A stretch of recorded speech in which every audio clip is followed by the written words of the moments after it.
Kevin Stefanski thought leaving Cleveland would erase his past. It didn't. Because now, inside the Atlanta Falcons locker room, players are asking one dangerous question. If he did this to Shedeur Sanders, what's stopping him from doing it to us? Kevin Stefanski believed leaving Cleveland meant leaving the controversy behind. That belief didn't last long. Breaking developments today suggest the Shedeur effect has followed him straight to Atlanta, and Falcon stars are far from comfortable with it. Multiple reports indicate that Drake London has paused discussions on a potential contract extension. According to sources close to the situation, concerns grew after Todd Monn publicly accused Stefanski of undermining Shedeur Sanders. Inside London's camp, one question keeps coming up. If a coach was willing to treat his franchise quarterback that way, what does that mean for everyone else? Then there's Bijan Robinson. A screenshot briefly surfaced before disappearing, a liked post from Deion Sanders that sharply criticized Stefanski's credibility. That moment didn't go unnoticed.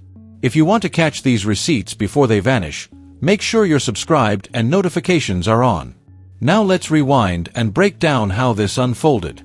This is the timeline of how Kevin Stefanski began losing the Atlanta locker room before coaching a single game. For this dude, I'd have had enough of this dude, Kevin Stefanski, lying like we don't have two eyes that can see. We saw what you did with Shedeur Sanders. You know, this man got the job with the Atlanta Falcons, and he's still getting pressed about the treatment and the sabotage of Shedeur Sanders. He got pressed so bad in this interview, he started foaming at the mouth, just blabbling, saying a bunch of nothing and a bunch. Imagine walking into your dream job, the one you've worked your entire life for, only to find out that your new boss has a reputation for destroying people exactly like you. That is the reality currently hitting the Atlanta Falcons locker room. And the tension is so thick you could cut it with a knife. For months, the NFL world watched a slow-motion car crash in Cleveland, where Kevin Stefanski seemed to be doing everything in his power to hold back one of the most electric young talents we've seen in years.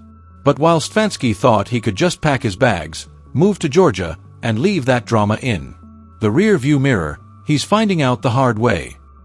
This dude is caught up again, busted in a lie. He's getting destroyed online. This is nuts. We got to get into all of it because this is wild.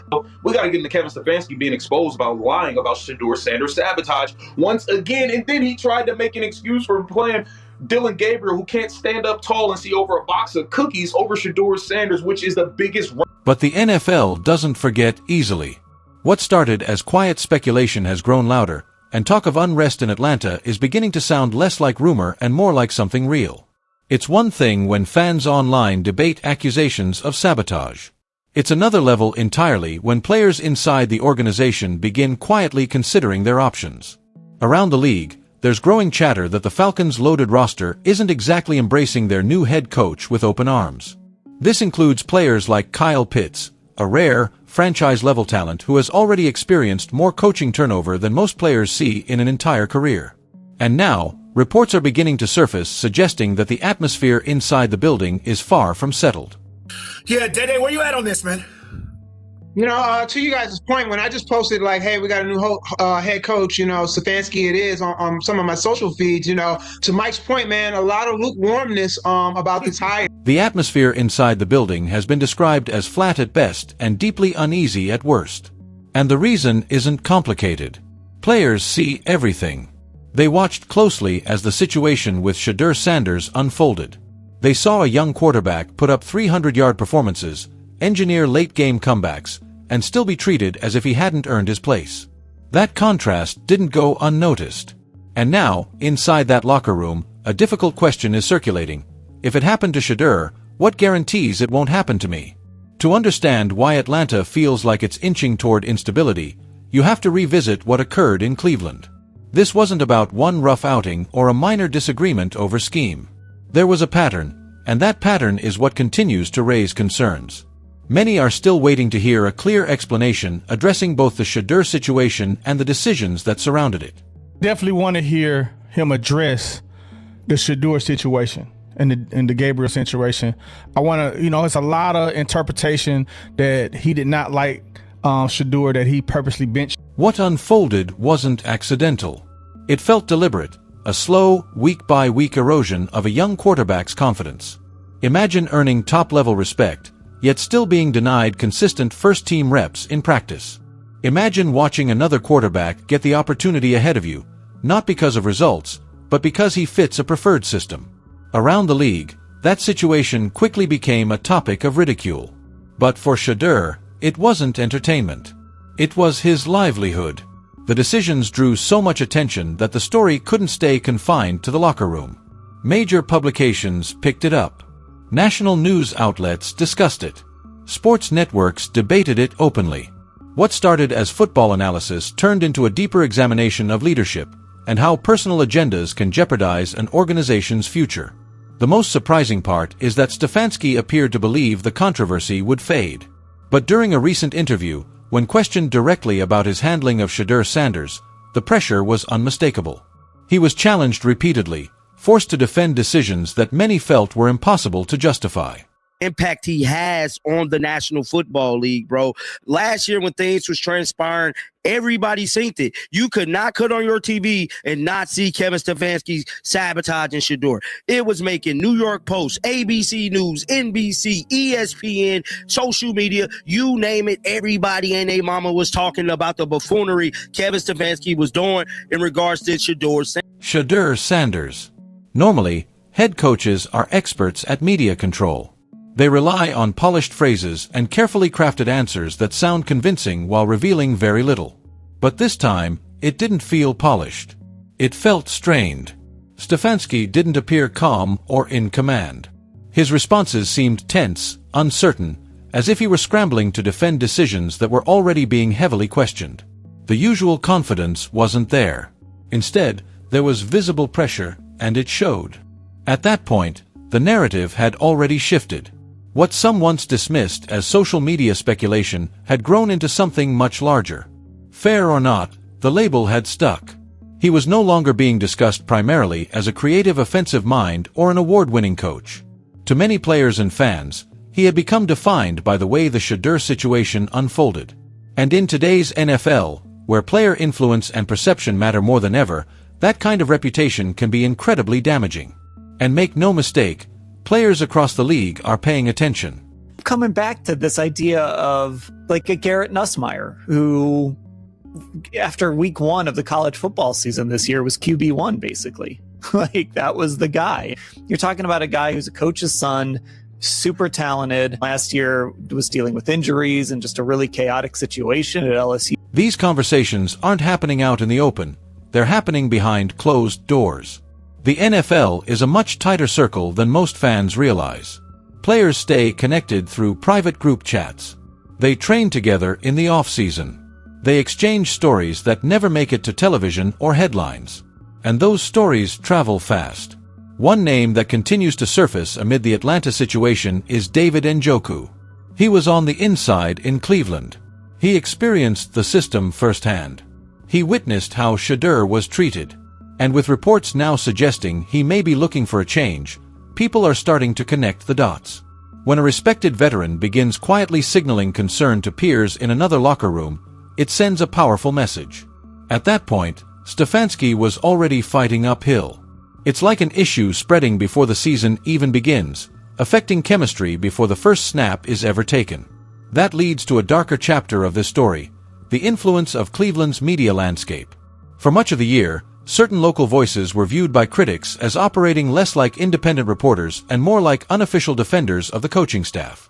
Whenever Shedeur delivered a standout performance, the focus quickly shifted away from praise and toward claims about development, discipline, or failure to follow the system. A narrative began to take shape, that of a talented but difficult rookie, one that conveniently justified puzzling depth chart decisions. But the reality was hard to ignore. Shedeur was driving relevance. He was generating attention. He was putting eyes on a franchise that desperately needed momentum. While the messaging tried to downplay his impact, the numbers told a different story.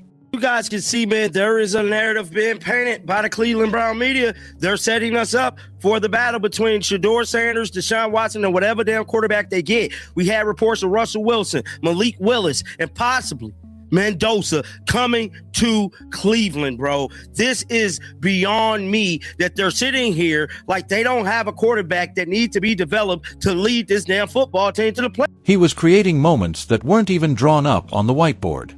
Yet no matter what he did, the narrative seemed determined to minimize it. Fans could be influenced by messaging, but you can't convince a locker room full of professionals to ignore what they see on film. Players recognize ability. They understand production. And when they witness a gap between performance and opportunity, it sticks. The mental weight of operating in that environment is enormous, especially for a rookie quarterback carrying franchise expectations. Imagine trying to grow while sensing that the staff would rather pivot back to familiar veteran options. There were reports of plays where Shedeur showed advanced awareness, made key blocks, or demonstrated high-level instincts, only for those moments to pass without meaningful acknowledgement in meetings. Meanwhile, similar efforts from other quarterbacks were celebrated as breakthroughs. Perceived double standards don't disappear easily, and that kind of imbalance creates fractures that can't be repaired with motivational speeches in a new city. Now, that unresolved tension has followed Stefanski to Atlanta. What he may have viewed as a clean slate is proving to be anything but. The Shedeur chapter has become inseparable from his reputation.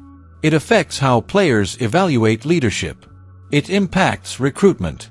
And eventually, it influences results. When respected players appear hesitant before training camp even begins, that's already a warning sign. Leadership requires trust. And trust is difficult to establish when former players publicly question your transparency.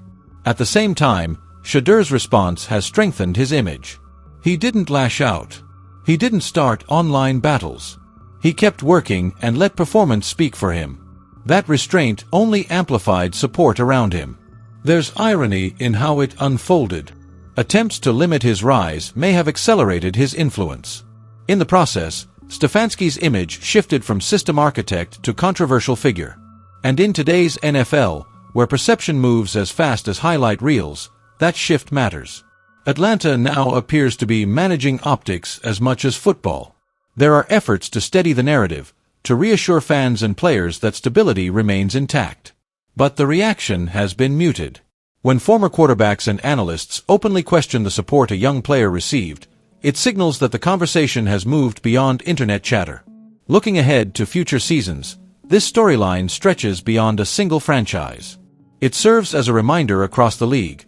Generational talent can't simply be boxed into a system without consequence. Player empowerment continues to grow, and decisions are scrutinized more intensely than ever. You have to wonder whether Cleveland, in hindsight, sees missed opportunity. A young quarterback generating buzz. A franchise potentially positioned for a new era. Instead, the situation devolved into tension and debate.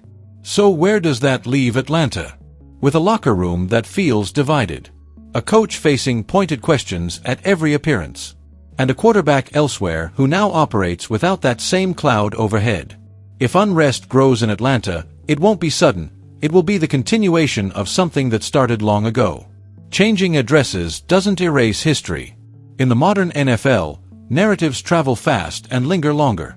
Whether Stefanski can quiet the noise remains uncertain.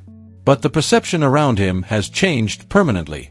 What was once defined by offensive innovation is now overshadowed by controversy. At its core, this has always been about respect. Respect for talent, for fairness, and for the players who risk everything each week. Once that respect erodes, the locker room follows. And when that happens, no scheme can compensate. Shedeur moves forward with momentum and a growing base of support. Stefanski moves forward under scrutiny, with questions trailing him into a new chapter. That contrast may ultimately define the outcome. As this situation continues to unfold, pay attention to subtle signals, roster movement, anonymous comments, shifts in tone. Because when confidence inside a building weakens, the effects eventually surface. The bigger question isn't whether challenges will arise in Atlanta. It's how quickly they escalate. And when everything settles, don't be surprised if the player once doubted stands stronger than ever, while the coach battling perception faces the defining stretch of his career. So what do you think? Is this a true fresh start, or accountability catching up? The conversation is far from over. Stay tuned.